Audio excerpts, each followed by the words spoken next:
الحمد لله نحمده ونستعينه ونستغفره ونؤمن به ونتوكل عليه ونعوذ بالله من شرور أنفسنا ومن سيئات أعمالنا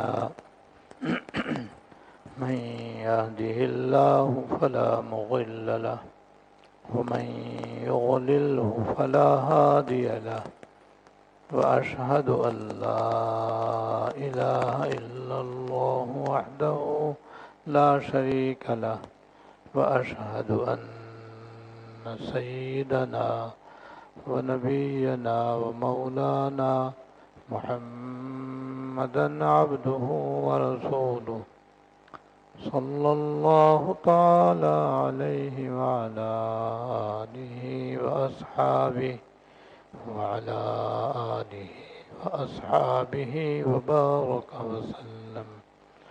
وبارك وسلم تسليما كثيرا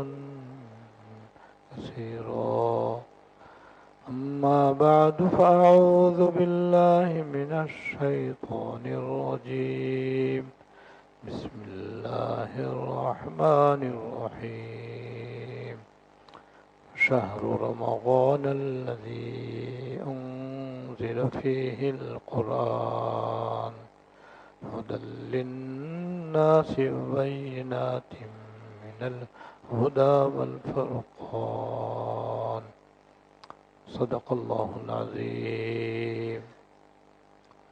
میرے قابل احترام بزرگوں اور عزیزوں، اللہ تعالیٰ کا فضل و کرم ہے کہ ہم سب کو رمضان شریف کا مہینہ نصیب ہے اور تقریباً آدھا مہینہ گزر چکا ہے۔ رمضان مبارک میں 3 عشرے ہوتے ہیں۔ پہلا عشرہ اللہ تعالیٰ کی رحمتوں کی بارش کا عشرہ ہے، وہ گزر چکا ہے۔ دوسرا عشرہ اللہ تعالیٰ کی مغفرتوں کی بارش کا ہے، وہ چل رہا ہے۔ اور آخری عشرہ اور تیسرا عشرہ دوزخ سے آزادی کا عشرہ ہے، وہ عن قریب شروع ہونے والا ہے۔ ایسا بابرکت مہینہ، ایسی برکتوں اور رحمتوں والا مہینہ آیا اور دیکھتے دیکھتے آدھا گزر بھی گیا۔ یہ ایسے ہی باقی آدھا بھی گزر جائے گا۔ بس کامیاب وہ بندہ ہے اور کامیاب وہ بندی ہے جو اس سے فیضیاب ہو جائے، جو اس سے فائدہ اٹھا لے۔ لہذا رمضان مبارک کے آخری عشرے میں چونکہ مسنون اعتکاف بھی ہوتا ہے، تو اس میں اگر اللہ تعالیٰ نے مجھے بیٹھنے کی توفیق عطا فرمائی تو پھر آپ سے عید کے بعد انشاءاللہ ملاقات ہوگی۔ اس لیے آج میں چاہتا ہوں کہ باقی دنوں میں جو رمضان شریف کے فضائل ہیں اور جو خاص خاص عبادتیں ہیں، مختصر انہیں بیان کر دوں، اور پھر بیان کے آخر میں 2 کتابچے بھی آپ کی خدمت میں بعض احباب کی طرف سے پیش ہوں گے، جس میں سے ایک کا نام ہے دعائے والہانہ۔ یہ مہینہ چونکہ رات دن اللہ تعالیٰ سے مانگنے کا ہے، اور ہر رات مغرب سے لے کر صبح صادق تک اللہ تعالیٰ کی طرف سے اعلان ہوتا ہے کہ کوئی عافیت مانگے تو ہم عافیت دے دیں، کوئی روزی مانگے تو ہم اس کو روزی دے دیں، کوئی معافی مانگے تو ہم اس کو معاف کر دیں، کوئی دوزخ سے آزادی چاہے تو ہم اس کو دوزخ سے آزاد کر دیں۔ ساری رات یہ اعلانات ہوتے ہیں، اور افطار کے وقت بھی روزے دار کی دعا قبول ہوتی ہے، سحری میں بھی آدمی کی دعا قبول ہوتی ہے۔ تو دن رات جو ہے یہ دعائے قبولیت کا مہینہ ہے یہ۔ بس اللہ تعالیٰ بہانے سے اپنے بندوں کی مغفرت بھی فرماتے ہیں، بخشش بھی فرماتے ہیں، اور بے اندازہ دعائیں قبول فرماتے ہیں۔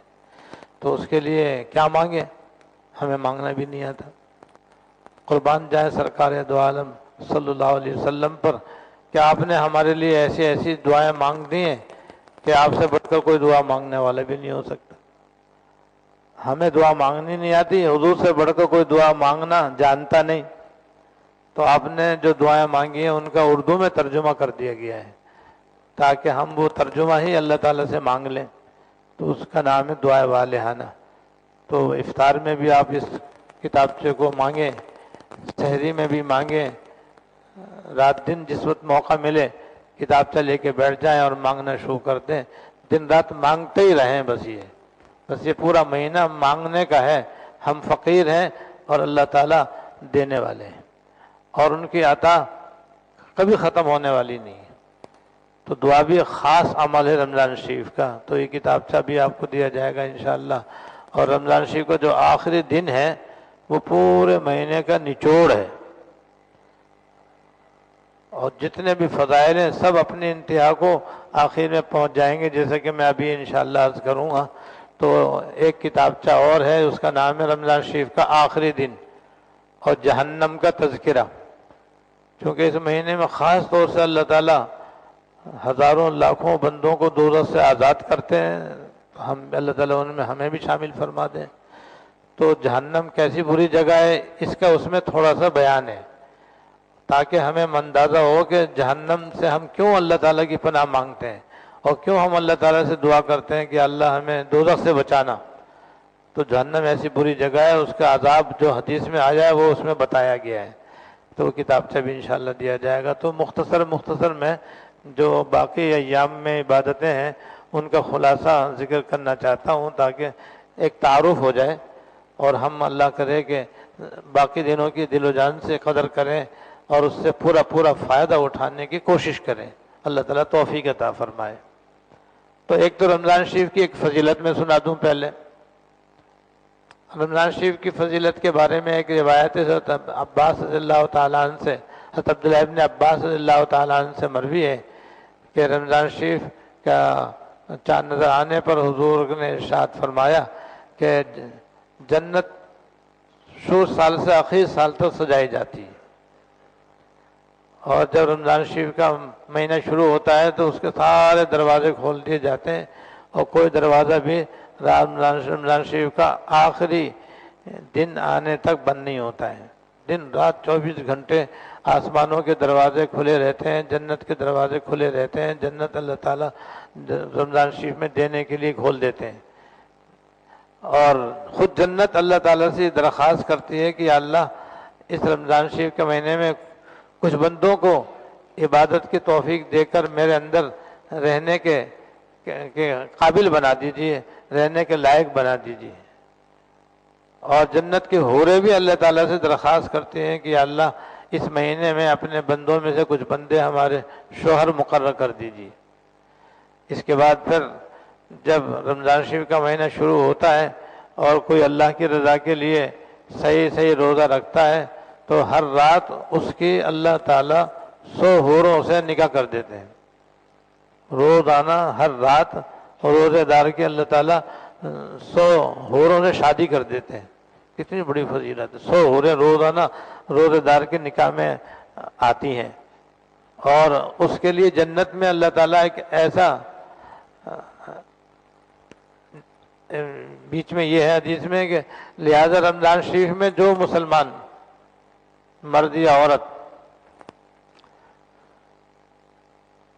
ایک تو کوئی نشے والی چیز نہ پیے، کوئی نشے والی چیز استعمال نہ کرے، کسی مسلمان پر کوئی بہتان نہ لگائے، کسی مسلمان پر کوئی بہتان اور الزام نہ لگائے، اور کوئی گناہ کبیرہ نہ کرے، تو اس کی یہ فضیلت ہے کہ اللہ تعالیٰ اس کی ہر رات 100 حوروں سے نکاح کر دیتے ہیں، اور اس کے لیے جنت میں سونے، چاندی، یاقوت اور زمرد، چاروں نہایت قیمتی چیزیں ہیں۔ یہ سونا چاندی دونوں دھاتیں ہیں، اور یاقوت اور زمرد یہ وہ ہے پتھر ہیں جو بڑا قیمتی اور بہت مہنگے اور خوبصورت پتھر ہیں۔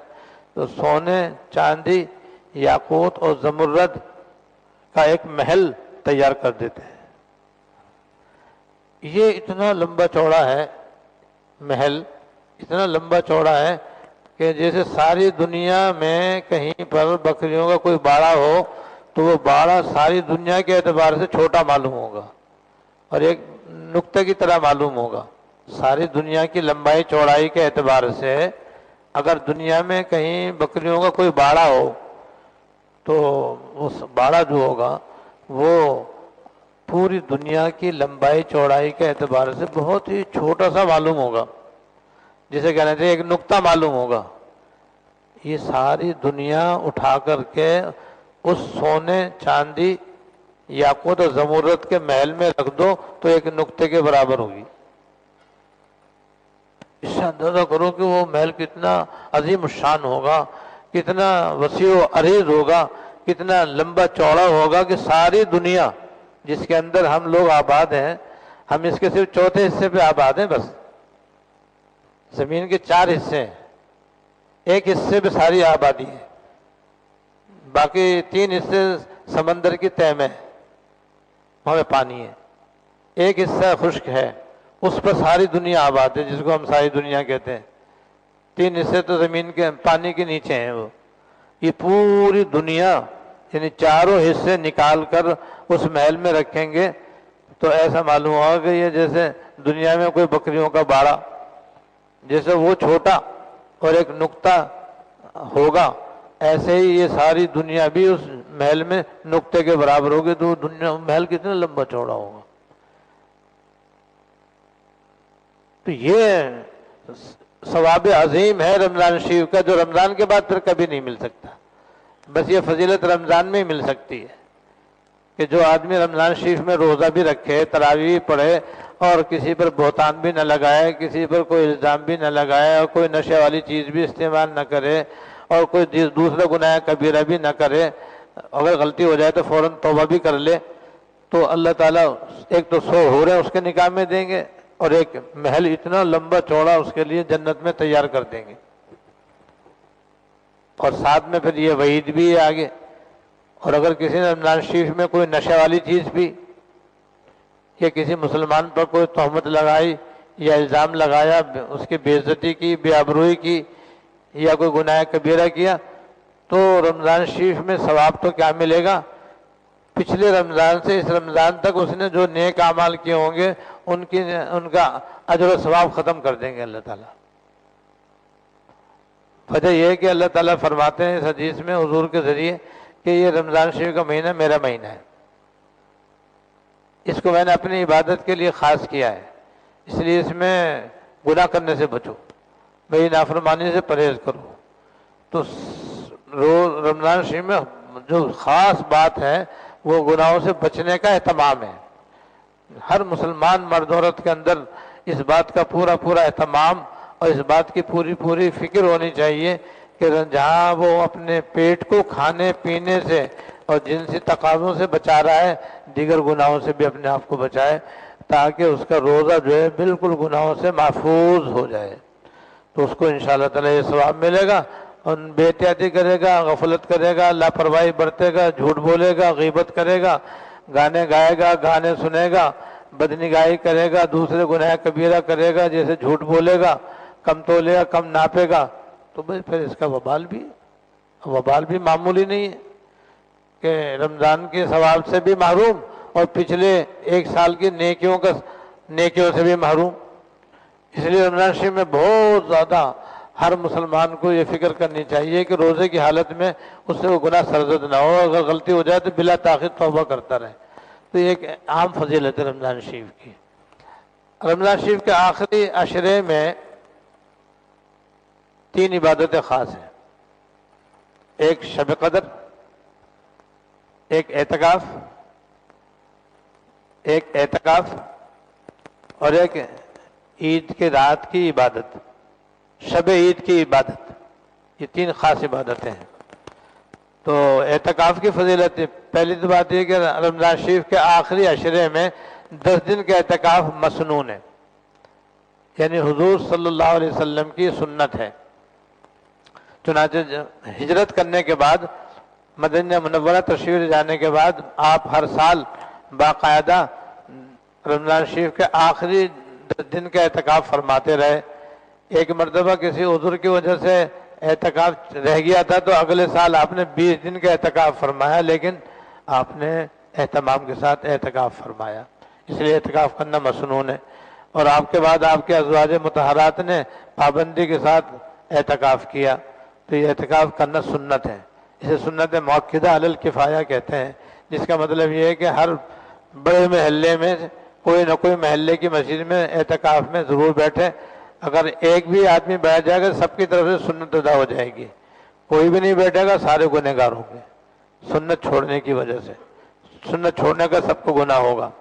تو اس کا ثواب یہ ہے کہ 10 دن کے اعتکاف کرنے والے کو 2 حج اور 2 عمرے کے برابر ثواب ملتا ہے، 2 حج اور 2 عمرہ کرنے کے برابر اللہ تعالیٰ ثواب عطا فرماتے ہیں۔ تو آج کل آپ دیکھ لو، ایک حج کتنا مہنگا ہے اور ایک عمرہ بھی کتنا مہنگا ہے اور کتنا پر مشقت ہے۔ یہاں تو مسجد میں بیٹھنا شاہی اعتکاف ہے، یہ تو کہ بھائی کھاؤ پیو اور سو جاؤ پھر عبادت کرو۔ اچھا، یہاں مسجد اعتکاف میں سونے میں بھی اعتکاف کا ثواب ملتا ہے۔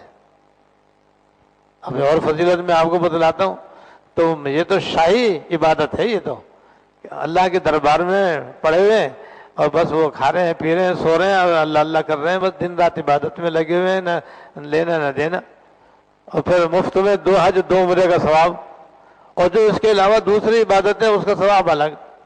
چاہے دوسری حدیث میں یہ ہے کہ جو 10 دن کا اعتکاف کرتا ہے تو ایک تو معتکف تمام گناہوں سے محفوظ رہتا ہے، یعنی وہ گناہ جو مسجد سے باہر ہو رہے ہیں مسجد میں ہونے کی وجہ سے آدمی ان سے محفوظ رہتا ہے، اور اس کو تمام نیکیوں کے کرنے کے برابر ثواب ملتا ہے۔ یعنی معتکف ایسا ہوتا ہے جیسے سارے نیک کام کر رہا ہو، یعنی معتکف کو مسجد میں رہتے ہوئے ان تمام نیک اعمال کا بھی اجر و ثواب ملتا ہے جو مسجد سے باہر ہوتے ہیں۔ مسجد سے باہر تعلیم بھی ہو رہی ہے، تبلیغ بھی ہو رہی ہے، نماز جنازہ بھی ہو رہی ہے، جہاد بھی ہو رہا ہے، اور بے شمار نیک کام ہیں جو مسجد سے باہر ہوتے ہیں، جس کی وجہ سے معتکف باہر نہیں جا سکتا۔ معتکف ان کا ثواب بھی حاصل کرتا ہے اور اس کا نام اعمال میں وہ ثواب بھی لکھا جاتا ہے۔ تو مسجد کے اندر بھی جو نیکیاں کر رہا ہے اس کا ثواب بھی اس کو مل رہا ہے، اور جو مسجد سے باہر نیکیاں ہو رہی ہیں جن کو یہ کر نہیں سکتا باہر جانے کی وجہ سے، ان کا ثواب بھی اس کو مل رہا ہے۔ تو اسے کہتے ہیں دونوں ہاتھ سے سمیٹنے والا عمل۔ تو معتکف دونوں ہاتھ سے نیکیاں سمیٹتا ہے، اجر و ثواب کو حاصل کرتا ہے کہ اندر بھی نیکیاں کر رہا ہے اور ثواب حاصل کر رہا ہے، اور جو نیکیاں باہر ہو رہی ہیں جہاں یہ کرنے کے لیے نہیں جا سکتا وہ بھی ثواب اس کو مل رہا ہے۔ چنانچہ ہر سال سب لوگ دیکھتے ہیں کہ جب نماز جنازہ ہوتی ہے تو اعلان ہوتا ہے کہ معتکف مسجد کے اندر رہیں، باقی لوگ جا کر کے نماز جنازہ پڑھیں۔ اب معتکف مسجد میں رہتا ہے، نماز جنازہ کا ثواب اس کو مسجد میں بیٹھے بیٹھے مل جاتا ہے۔ اور کتنے لوگ حج کرنے جا رہے ہیں اور کتنے لوگ اب تو عمرہ کرنے جا رہے ہیں، ان عمرہ کرنے والوں کا ثواب معتکف کو مسجد میں ملتا رہتا ہے۔ اور کیا چاہیے بھائی، اتنا بڑا ثواب ہے اس کا۔ اور اعتکاف کرنے کا 1 دن کا ثواب بتلاتا ہوں آپ کو۔ 1 دن کے ثواب یہ ہے کہ اللہ تعالیٰ اعتکاف کرنے والے کو دوزخ سے اتنا دور کر دیتے ہیں کہ اس کے اور جہنم کے درمیان 3 خندقیں حائل فرما دیتے ہیں۔ معتکف کو دوزخ سے اتنا دور کر دیتے ہیں کہ درمیان میں 3 خندقیں آ جائیں، اور ہر خندق اتنی جیسے مشرق سے مغرب تک، شمال سے جنوب تک، ایک خندق اتنی بڑی ہے جیسے مشرق سے مغرب تک کا فاصلہ ہے، جتنا فاصلہ یہ اس کے برابر ایک خندق۔ ایسی 3 خندقیں اللہ تعالیٰ معتکف کے اور جہنم کے درمیان حائل کر دیتے ہیں، جس کا مطلب یہ ہے کہ 1 دن کے اعتکاف ہی سے معتکف دوزخ سے باہر ہو جاتا ہے اور بری ہو جاتا ہے، اور اتنا دور ہو جاتا ہے جیسے کہ مسجد کے جیسے کہ جہنم میں اور اس کے درمیان 3 خندوں کے برابر اللہ تعالیٰ فاصلہ کر دیتے ہیں، یعنی اسے بالکل جہنم سے دور اور بہت دور کر دیتے ہیں اللہ تعالیٰ۔ ایسی 1 دن کے اعتکاف میں 3 خندقیں حائل ہوتی ہیں، اور 10 دن کے اعتکاف میں کتنی ہو گئی؟ 30 خندقیں ہو گئی، 10 یا 30۔ جو 3 دن کے اعتکاف میں بیٹھے گا تو اس کو اللہ تعالیٰ جہنم سے آزاد کر دیں گے اور بری فرما دیں گے، اور جہنم سے اتنے دور کر دیں گے جیسے کہ جہنم میں اور اس کے درمیان 30 خندقیں ہوں۔ تو اعتکاف کا اتنا بڑا ثواب ہے. پھر معتکف سو رہا ہوتا ہے تو بھی اس کو اعتکاف کا ثواب مل رہا ہوتا ہے. شب قدر میں بھی اگر سو جائے تو محروم نہیں ہوتا، اس لیے کہ اعتکاف تو کر رہا ہے نا، وہ نیند کی حالت میں بھی اس کا اعتکاف جاری ہے. جب جاری ہے تو عبادت جاری ہے، عبادت جاری ہے تو شب قدر میں اس کی عبادت ہو رہی ہے، چاہے نیند میں ہو رہی ہے. لہذا اس کو شب قدر کی فضیلت سے بھی محرومی نہیں ہوتی. باہر والے تو محروم ہو سکتے ہیں، معتکف انشاءاللہ محروم نہیں ہو سکتا. اور پھر وہ تلاوت بھی کرتا ہے، تسبیح بھی پڑھتا ہے، اور پھر دعائیں بھی کرتا ہے، سارے نیک اعمال مسجد میں کرتا ہے، تو ان سب کا اس کو بے اندازہ اجر و ثواب ملتا ہے. تو ایک آخری عشرے کے اندر یہ مسنون عبادت ہے بھائی. دوسری شب قدر رمضان شریف کے آخری عشرے کی طاق رات میں سے کوئی ایک رات ہوتی ہے. تو معتکف تو اس سے بھی معروم نہیں ہوتا، معتکف اس سے بھی نہیں معروم ہوتا. دوسرے حضرات بھی یہ شب قدر حاصل کر سکتے ہیں، ان کو چاہیے اور معتکف کو بھی چاہیے کہ آخری عشرے کی طاق راتوں میں جاگ کر عبادت کرنے کا خیال کریں اور اہتمام کریں، اور کوشش کریں کہ آخری عشرے کی طاق راتیں عبادت میں گزریں، یاد الہی میں گزریں، ذکر و تلاوت میں گزریں، تسبیحات میں گزریں، دعائیں مانگنے میں گزریں. اور اس میں بھی ادنا درجہ یہ، اعلیٰ درجہ تو یہ ساری رات جاگیں اور عبادت میں لگے رہیں. دنیا کی باتیں نہیں کریں، گناہ کی باتیں نہ کریں، دنیا کی باتیں مسجد میں نہ کریں، گناہ کی باتیں نہ کریں، عبادت میں لگیں. جب تھک جائیں تو سو جائیں. لہذا ادنا درجہ یہ ہے کہ مغرب کی نماز، عشاء کی نماز، فجر کی نماز جماعت سے پڑھیں، اور پھر مغرب سے عشاء تک تو کوشش کریں کہ 20 اوابین پڑھتے رہیں. اب عشاء تک اسی میں عشاء ہو جائے گی، اور پھر عشاء سے پہلے ہلکا پھلکا کھانا کھا کے پھر تراویح ہے، تراویح کے بعد پھر صلاۃ اللیل پڑھ لیں، اور اس کے بعد پھر مزید اور نفلیں پڑھ لیں، اور کچھ تسبیحات پڑھ لیں اور ذکر کر لیں. پھر اگر سونا چاہیں تھوڑی دیر کے لیے سو جائیں، پھر سحری میں اٹھ جائیں، سحری میں اٹھ کر کے پھر تہجد پڑھیں. آج کل 3 بجے اٹھنے میں 1 گھنٹہ آدمی کو آرام سے عبادت کا مل جاتا ہے. 3 بجے سے لے کر 4 بجے تک، 4 بجے کے بعد اپنے سحری کھا لیں، اور اس کے بعد بھی پھر وقت بچ جائے تو اس میں تسبیحات پڑھیں، اور یہ کتاب سے جو آپ کو دیا جائے گا اس کو مانگیں اللہ تعالیٰ سے گر گرا کر کے. بھائی اتنا کریں گے تو جو اعتکاف میں نہیں ہیں ان کو بھی شب قدر کے فضائل مل جائیں گے انشاءاللہ تعالیٰ. اور معتکف تو اسی کام کے لیے مسجد میں آتا ہے، اور یہی کام اس کو وہاں کرنے ہوتے ہیں. لہذا معتکف تو انشاءاللہ تعالیٰ شب قدر سے بھی معروم نہیں ہوتا. اور شب قدر کی جو مشہور فضیلت ہے جس کو اللہ تعالیٰ نے خود قرآن شریف میں بیان فرمایا، وہ یہ ہے کہ جس کا میں لب لباب بتلا رہا ہوں کہ شب قدر کی عبادت 30,000 راتوں کی عبادت سے بھی بہتر ہے. ایک شب قدر کی عبادت کا اجر و ثواب 30,000 راتوں کی عبادت سے بھی زیادہ ہے. وجہ یہ کہ لیلۃ القدر خیر من الف شہر اللہ پاک نے فرمایا کہ شب قدر 1000 مہینوں کی عبادت سے بڑھ کر ہے. تو بھئی 1000 مہینے میں 30,000 راتیں ہوتی ہیں، تو کہاں 30,000 راتیں اور کہاں ایک رات خالی. کتنا بڑا انعام ہے یہ اللہ تعالیٰ کا. یہ سارے سال یہ ہمیں فضیلت نہیں مل سکتی جو رمضان شریف کے آخری عشر میں مل سکتی ہے. لہذا اعتکاف بھی کرنا چاہیے. جن کو بھی اللہ تعالیٰ ہمت دے، توفیق دے، کوشش کرنی چاہیے، کیونکہ زندگی کا تو کوئی بھروسہ نہیں ہے، کسی وقت بھی روح نکل سکتی ہے. یہ مہینہ پھر کہاں نصیب ہوگا. اب اللہ تعالیٰ نے موقع دیا ہے تو اعتکاف میں بیٹھیں، اور اعتکاف میں رہ کر کے آخری عشرے کی ساری فضیلتیں بھی حاصل کریں، اور آخری عشرے کی اعتکاف کی فضیلت بھی حاصل کریں، اور آخری عشرے کی شب قدر بھی حاصل کریں. اور یہ فضیلت پورے مہینے کی عام ہے رمضان شریف میں کہ اللہ تعالیٰ روزانہ افطار کے وقت 10 لاکھ آدمی دوزخ سے آزاد فرماتے ہیں. روزانہ افطار کے وقت اللہ تعالیٰ 10 لاکھ آدمی دوزخ سے بری فرماتے ہیں.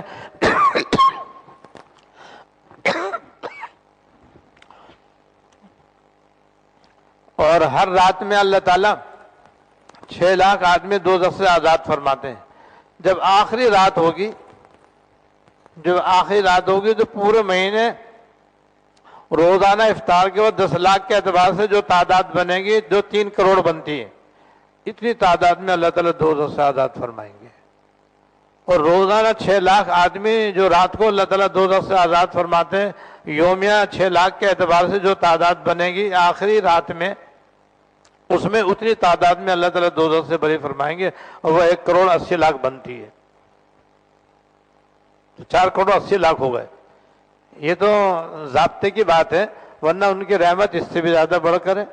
بے شمار لوگوں کو، اور یہ تو ان لوگوں کی بخشش ہے جو بغیر مانگے بخشے جائیں گے، اور جو اللہ تعالیٰ سے دعا کریں گے کہ اللہ میں گنہگار ہوں، میں خطا کار ہوں، میں سیاکار ہوں، اپنی رحمت سے مجھے دوزخ سے بری فرما دے، تو ان کی طرف سے تو خود اعلان ہو ہی رہا ہے، ہر رات ان کی طرف سے یہ اعلان ہو رہا ہے کہ کوئی توبہ کرنے والا ہو تو ہم توبہ قبول کر لیں، کوئی دوزخ سے آزادی مانگنا ہو تو ہم اسے دوزخ سے آزاد کر دیں۔ تو بھائی جب ان کی طرف سے اعلان ہو رہا ہے تو ہم مانگیں گے تو ہمیں کیوں نہ ملے گا بھائی؟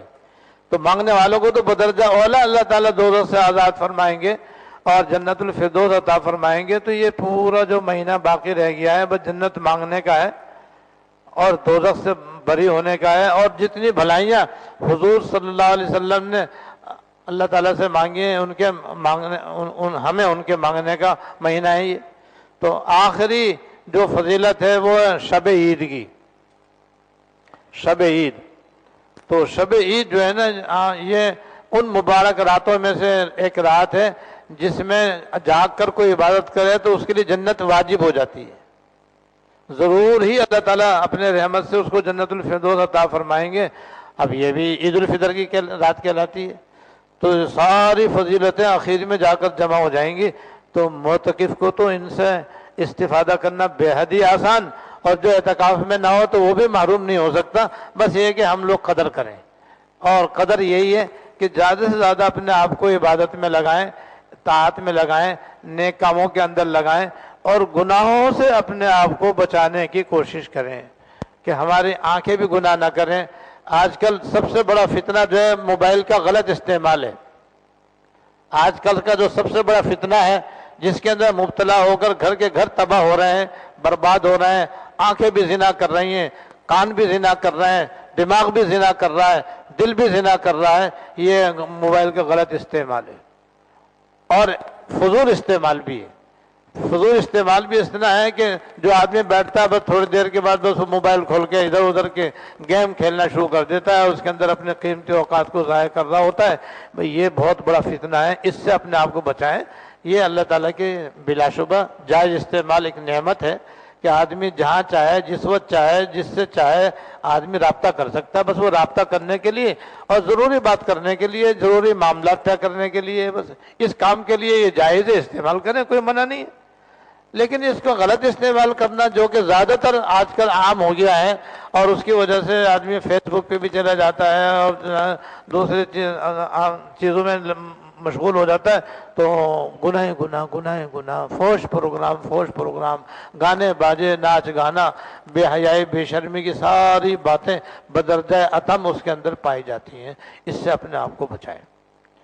اس کے علاوہ ٹی وی استعمال کرنے سے، ٹی وی دیکھنے سے بھی اپنے آپ کو بچائیں، فضول مجلسوں سے اپنے آپ کو بچائیں، فضول کاموں سے اپنے آپ کو بچائیں، اور جو مشہور اور معروف گناہ ان سے اپنے آپ کو بچائیں۔ بس یہ اس کام میں بھئی ہمارے باقی 15 دن گزرنے چاہیے۔ اللہ تعالیٰ مجھے بھی اور آپ کو بھی توفیق عطا فرمائے۔ اب تشریف رکھیں، ابھی کتابچہ آپ کو تقسیم کیا جائے گا انشاءاللہ۔ ضرورت مند ہے، مستحق نہیں ہے، یہ ضرورت مند ہے، مستحق نہیں ہے، اس کو زکوٰۃ کی ایک پائی بھی دینا جائز نہیں ہے۔ اگر دیں گے تو زکوٰۃ نہیں ادا ہوگی۔ ضرورت مندوں کو زکوٰۃ نہیں دیں، اس کا خاص خیال رکھیں۔ مستحقین کو زکوٰۃ دیں۔ مستحق اسے کہتے ہیں جس کے پاس 1 لاکھ روپے بھی نہ ہو، نہ سونا ہے، نہ چاندی ہے، نہ نقد رقم ہے، نہ مال تجارت ہے، نہ گھر میں فالتو ساز و سامان ہے، اور اگر ہے تو 1 لاکھ سے کم ہے، یا بس 1 لاکھ تک ہے، کیونکہ 1 لاکھ سے 200 روپے اوپر نصاب ہے، تو 2 لاکھ جو ہے 1 لاکھ روپیہ جو ہے بقدر نصاب نہیں ہے، نصاب سے کم ہے یہ، اور وہ سید بھی نہیں ہے، یہ بھی ضروری ہے، اور وہ سید بھی نہیں ہے، ایسا آدمی مستحق ہوتا ہے۔ ایسے آدمی کو مستحق کہتے ہیں، ایسے آدمی کو زکوٰۃ دی جا سکتی ہے۔ لہذا اپنے معاشرے میں دیکھیں بھائی، اگر آپ کے محلے میں نہیں ہے، آپ کے پڑوس میں نہیں ہے، آپ کے خاندان برادری میں ایسے لوگ نہیں ہیں اور نہیں ہوں گے، اس لیے کہ 1 لاکھ کی کیا حیثیت ہے آج کل؟ 1,00,000 200 روپے یا 300 روپے ہر غریب سے غریب آدمی اپنے پاس جمع کر کے رکھتا ہے. اتنے پیسے کسی کے پاس ہو اور کچھ نہیں تو فالتو سامان ہر گھر میں بھرا ہوا ہے, اسٹور بھرا ہوا ہے, شوکیس بھرے ہوئے ہیں جہاں پر ایسے برتن اور ایسے سامان موجود ہے جو کہ شاذ و نادر استعمال میں آتا ہے, اسے فالتو سامان کہتے ہیں. اگر وہ بھی 1,00,000 روپے اور 200 روپے کی مالیت کے برابر ہوگا وہ مستحق نہیں, اس کو زکوٰۃ دینا جائز نہیں. تو مستحق کو تلاش کریں, ایک بات تو یہ ضروری ہے. دوسرے اس کو مالک بنا کر کے دیں, اس کے ہاتھ میں دیں, اسے قبضے میں دیں. اب ایک مریض ہے جو ایسا ہی مستحق ہے لیکن آپ نے اس کے ڈاکٹر کی فیس ادا کر دی, اس کے آپریشن کی فیس ادا کر دی یا اس کے اسپتال کا خرچہ ادا کر دیا, زکوٰۃ نہیں ادا ہوگی, زکوٰۃ نہیں ادا ہوگی اس طرح سے. اس لیے کہ آپ نے اس کو مریض کے ہاتھ میں تو کچھ بھی نہیں دیا. آپ کہیں گے وہ تو بے ہوش ہے, ہمیں اسے کیسے دیں؟ تو اس بے ہوش کا کوئی ابا بھی تو ہوگا, اس کی ماں بھی تو ہوگی, اس کا بیٹا بھی تو ہوگا, اس کا بھائی بھی تو ہوگا, کوئی اور مسلمان اس کا رشتہ دار بھی تو ہوگا. اگر وہ مستحق ہے تو آپ اس کو دے دو, بھائی ہم نے آپ کو ہدیہ دے دیا, آپ اپنی مہربانی کر کے اپنے مریض کا علاج کروا لو, آپ کو ثواب ملے گا. لو دیکھو اس طرح سے مسئلے کا حل نکل آیا. اس طرح سے کریں گے تو ہم نے مستحق کو زکوٰۃ دی ہے, اس نے اپنی مرضی سے اپنی خوشی سے اپنے مریض کا علاج کروا لیا, جائز ہے. لیکن دوسری بات یہ ہے کہ جو زکوٰۃ کا مستحق ہے اس کو آپ مالک بنا کر زکوٰۃ دیں. اگر اس کو مالک بنا کر کے نہیں زکوٰۃ دیں گے زکوٰۃ نہیں ادا ہوگی. جس کی مثال یہ کہ روڈوں پر کتنے ہزاروں آدمیوں کو کھانا کھلایا جاتا ہے, نہیں کھلایا جاتا, بیٹھ کر کے دسترخوان لگایا جاتا ہے اور وہاں پر غریبوں کو کھانا کھلایا جاتا ہے, وہ عموماً مستحق ہوتے ہیں. اس سے زکوٰۃ نہیں ادا ہوتی ہے. یہاں پہ پیسے جمع کرائیں گے تو زکوٰۃ نہیں ادا ہوگی, اس لیے کہ وہاں پہ جو کھانا کھلایا جا رہا ہے وہ دعوت کی طرح ہے. دعوت میں جو کھانا کھلایا جاتا ہے کھانے والا مالک نہیں ہوتا ہے, کھانے کی اجازت ہوتی ہے, گھر لے جانے کی اجازت نہیں ہوتی اس کی. ایسے یہ جو روڈوں پر کھانا کھا رہے ہیں تو یہ جو کھانا کھا رہے ہیں تو غریب, لیکن ان کو مالک بنا کر کوئی نہیں دے رہا. بھائی یہ کہتے ہیں بیٹھ جاؤ کھانا کھا لو.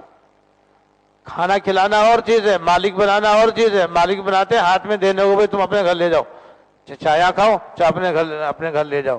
جیسے ہوٹلوں میں بعض جگہ کھانا تقسیم ہوتا ہے, ہوٹلوں سے جو کھانا تقسیم ہوتا ہے بیٹھ کر کھلایا نہیں جاتا, وہ غریبوں کو ہر ایک کو الگ پیک کر کے دیا جاتا ہے. وہ جو الگ پیک کر کے دیا جاتا ہے اس کے اندر مالک بنانا پایا جاتا ہے. وہاں اگر زکوٰۃ کے پیسے سے کھانا تقسیم کیا جائے گا اور ایسے مستحقین کو دیا جائے گا تو وہ مالک ہو جائیں گے, زکوٰۃ ادا ہو جائے گی. تو زکوٰۃ کے اندر 2 باتیں ضروری ہیں, 3 باتیں ضروری ہیں. نمبر 1, پائے کا حساب کرنا چاہیے. بہت سے لوگ محض اندازے سے بغیر حساب کے اندازے سے ہم تو زیادہ زکوٰۃ بڑھا کر کے دے دیتے ہیں. غلط طریقہ ہے یہ غلط طریقہ ہے. پائے کا حساب کرو, پائے کا حساب کر کے پھر جو زکوٰۃ بنے پھر اس زکوٰۃ کو اس کے لیے پھر ضروری ہے کہ مستحق کو تلاش کرو.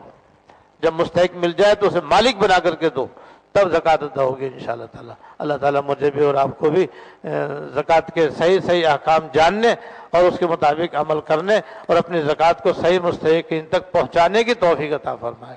واخر دعوانا